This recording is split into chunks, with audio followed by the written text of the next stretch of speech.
Welcome to the Deep Dive. Today we're locked in on advanced nuclear energy, specifically Oklo Inc.'s first quarter 2025 company update.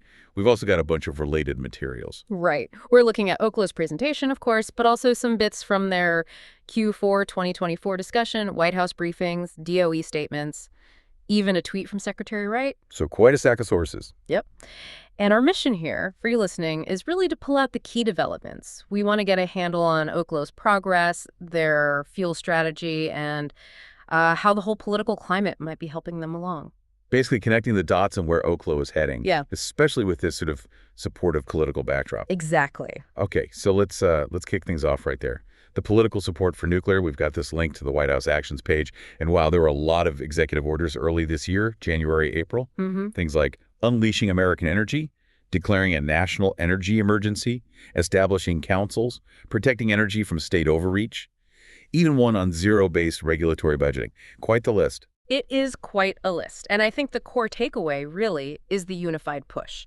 You see this concerted effort from the top to, well, speed things up for nuclear. Speed things up how? Yeah. Like cutting red tape? Pretty much. Streamlining permitting, trying to limit states maybe interfering too much, and just general regulatory efficiency. That seems to be the aim across all those orders. Right. Clearing the path, you could say, for companies like Oklo. And it wasn't just those orders, was it? There was that March letter, too, to Michael Krasios at the White House Science Office. Yeah, exactly. And that letter sort of reinforces it wasn't just a January-April thing. It suggests, a sustained focus on energy from the administration, an ongoing priority. Okay. Now, what about key voices? Secretary of Energy Chris Wright, he's been pretty vocal. CERAWeek, that June tweet, what stood out to you? Well, the language is strong. He talks about launching this long-awaited American nuclear renaissance. Fission and fusion, interestingly. Both. Both. And the tweet was similar, bringing common sense back and accelerating America's nuclear renaissance. It's a very clear signal from the DOE's perspective. Definitely sounds like they want to be active participants. Very active. The sources talk about the DOE wanting to enable rapid deployment, even export, of next-gen nuclear. They use the phrase lean in to help commercial companies launch. Lean in. That's quite proactive for a government department, isn't it? It suggests a real hands-on approach, yeah. Yeah? Potentially quite helpful for navigating, all the complexities. And we should probably mention, just for context, Secretary Wright's background. Former CEO of Liberty Energy, and he was a director at Oklo, too.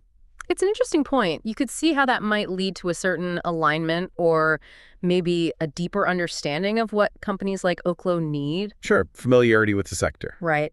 But as always, we need to stick to what the sources actually say. Focus on the facts presented here. Absolutely. Okay, so with that political context set, let's zoom in on Oklo itself, their core mission. And what do they see as their big advantages? Their mission is pretty straightforward. Clean, reliable, affordable energy globally. Simple enough goal, massive undertaking. Right.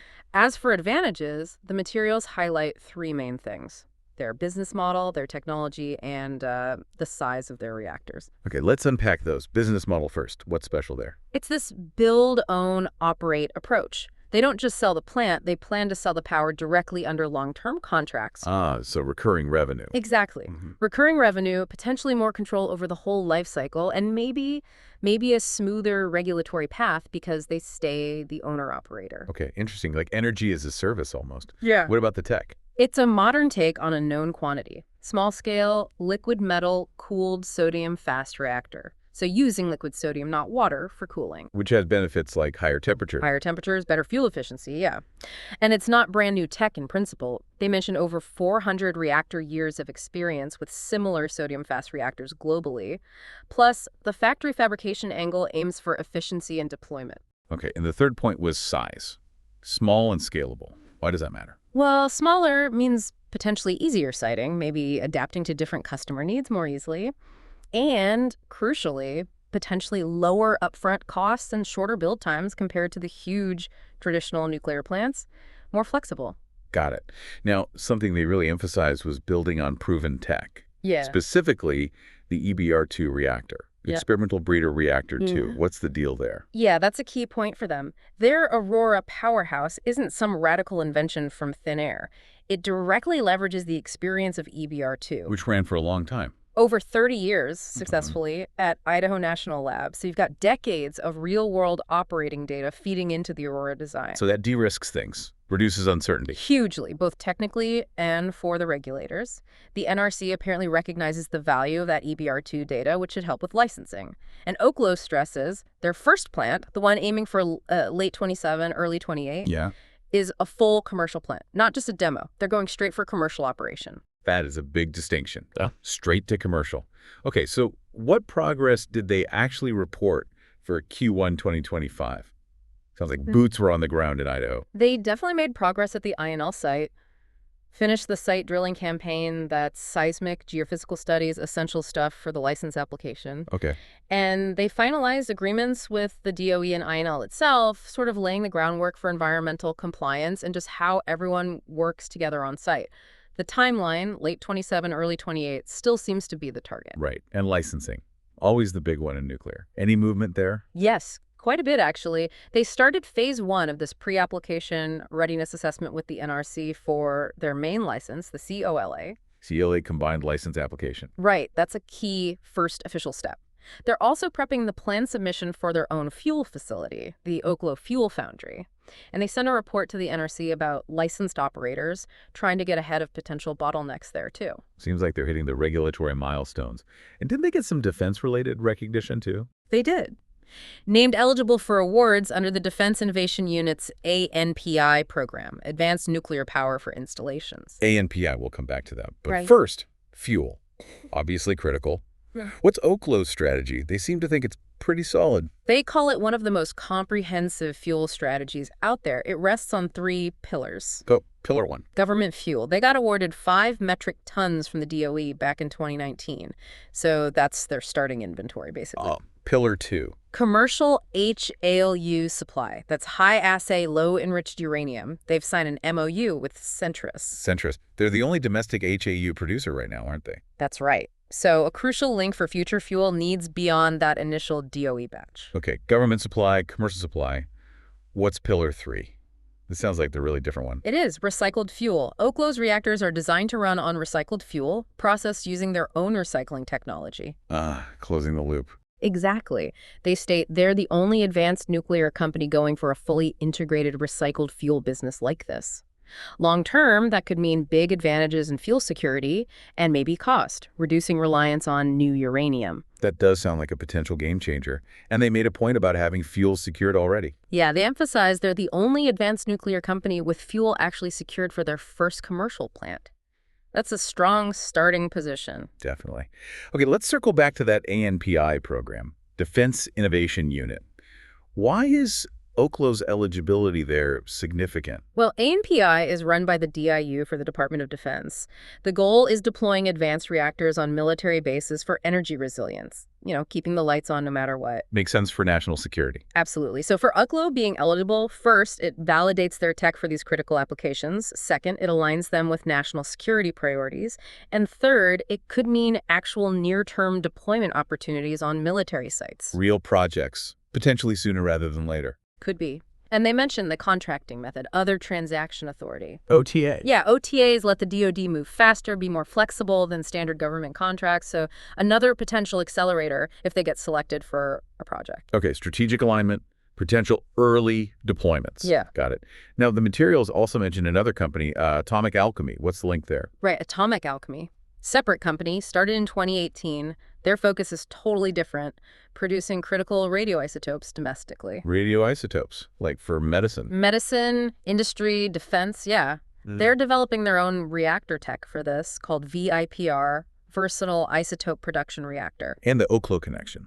Well, they collaborate with INL, like Oklo does, and Oklo actually provided some initial funding to Atomic Alchemy. Interesting. So maybe some strategic overlap or shared vision there. Seems likely.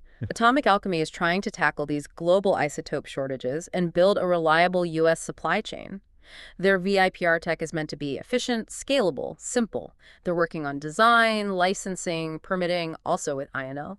And they have a 2-part plan to get into the market. Yeah, sort of a phased approach. Project 1 is smaller scale, investing in lab gear this year, using third-party irradiation initially, and aiming for first sales, first revenue by maybe mid-2026.